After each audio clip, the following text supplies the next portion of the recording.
Maseret Nazir, résumé du Daf Lamed He. La Gemara avait ramené une marloquette sur les psukim du Nazir, où la Torah cite là-bas les détails qui sont interdits au Nazir de la vigne, et le pasuk il est formulé comme ça dans un système de, a priori, de prat ou klal ou prat. Détail, donc la Torah elle détaille toutes les choses qui sont interdites, le vin, etc. Ensuite, elle dit de manière générale tout ce qui sort de la vigne, et puis elle revient en détail en disant les pépins et les pots de raisin sont interdits au Nazir. Donc on a vu là-dessus que la dracha à faire dessus, c'était de dire on va prendre de là tout ce qui ressemble au détail. Tout ce qui ressemble au détail est interdit, non seulement le détail qui est écrit dans la Torah clairement, mais même ce qui lui ressemble est aussi interdit. La Gemara avait dit, selon Rabbi Elazar ben Azaria, le dernier détail me sert pour une autre dracha pour me dire 2 pépins et une peau, il est chayav. Sinon, il n'est pas chayav. D'après lui, Rabbi Elazar ben Azaria, il lui manque le dernier détail. Comment il va faire donc la dracha? Répond la Gemara, soit effectivement, il fait pas la dracha comme les chachamim font, il fait la dracha autrement, comme Rabbi Elazar ben Shamoua il fait, pas comme les chachamim. Il va dire, c'est pas un prat ou klal ou prat, il va dire c'est un miet veriba, et il y aura une afkamina dans la lacha entre ça et les chachamim, ou bien si tu veux dire que lui aussi il est d'accord avec les chachamim, de dire que c'est un prat ou klal ou prat, c'est vrai qu'il utilise le dernier détail pour sa propre dracha lui-même, mais si tu fais bien attention au psukim, à la manière du pasuk de s'exprimer, tu comprends qu'en fait il y a lieu de faire les 2 drachot en même temps.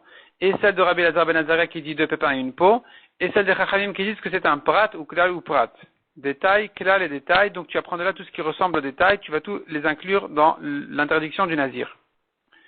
La Gemara dit d'après Rabbi Elazar ben Shamoua qui lui, il tient pas de ce prat ou klal ou prat, il dit que ce pasuk-là il vient comme un miet veriba. La Torah est venue, elle n'a que miet, diminué et réinclus.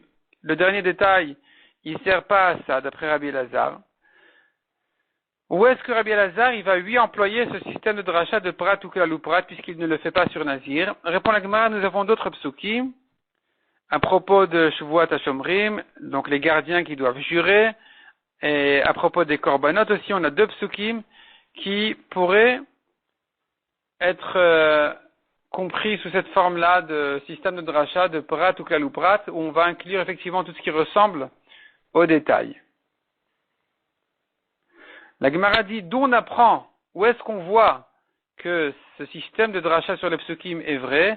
Répond la Gemara, on le trouve clairement dans une braïta à propos de Maaser Sheni, où là-bas dans le Maaser Sheni, la Torah nous dit, tu rachètes ton Maaser Sheni pour ne pas transporter à Yerushalayim, tu viens avec l'argent à Yerushalayim et tu achètes là-bas tout ce que tu as envie. Tout ce que tu as envie, c'est un klal. Et voici que la Torah rentre dans les détails. Des animaux, gros bétail, petit bétail, du vin, ce sont des détails. Et la Torah, elle conclut en revenant au klal en disant, et de toute façon, tout ce que tu as envie, tu achètes. Donc c'est un klal ou prat ou klal. La Torah commençait par un klal, elle est rentrée dans les détails, elle est revenue au klal. Et donc de là, on apprend tout ce qui ressemble au détail. On va inclure de là tout ce qui ressemble au détail, donc c'est pas limité uniquement à ce que la Torah a dit, mais même par exemple les oiseaux, tu veux manger des poules, tu peux acheter avec ton maaser sheni, ça va aussi. Parce que ça ressemble au détail. La Gemara ensuite dit, la différence, la Gemara rentre dans tous les systèmes de drachot qui se ressemblent mais qui sont quand même un peu différents. Donc comment ça se comprend et quelles sont les différences entre eux? Donc nous avons le système de prat ou klal ou prat, on a dit que ici on va inclure tout ce qui ressemble au détail. Nous avons un système de klal ou prat ou klal, c'est-à-dire aussi bien si le klal est entre 2 détails que si le détail est entre 2 klalim, dans tous les cas, on va inclure tout ce qui ressemble au détail. Simplement, il y aura une petite différence entre eux. C'est pour quelque chose qui ressemble au détail qu'avec un seul point commun et pas 2. Si j'ai 2 klalim, je vais l'inclure. Si j'ai 2 pratim, je ne vais pas l'inclure. La Gemara dit encore, et quelle est la différence entre dans le cas où je n'ai qu'un détail et ensuite un klal? Est-ce que j'appelle cette dracha là comme un prat ou klal, détail puis un klal, ou là je vais tout inclure, ou bien j'appelle ça miet veriba, on a diminué, on a réinclus, et à nouveau je vais tout inclure. Quelle est la différence entre eux? Et à nouveau la Gemara donne à peu près la même réponse, que la différence elle est combien je vais inclure. Si je dis que c'est un détail, c'est un prat ou klal, je vais inclure plus que si je vais dire c'est mi'at veriba. Si tu appelles ça que la Torah l'a diminué, elle l'a réinclus, tu vas moins inclure que si tu dis c'est un prat ou klal, c'est un détail, puis ensuite un klal qui vient tout réinclure, plus même que si tu aurais dit mi'at veriba.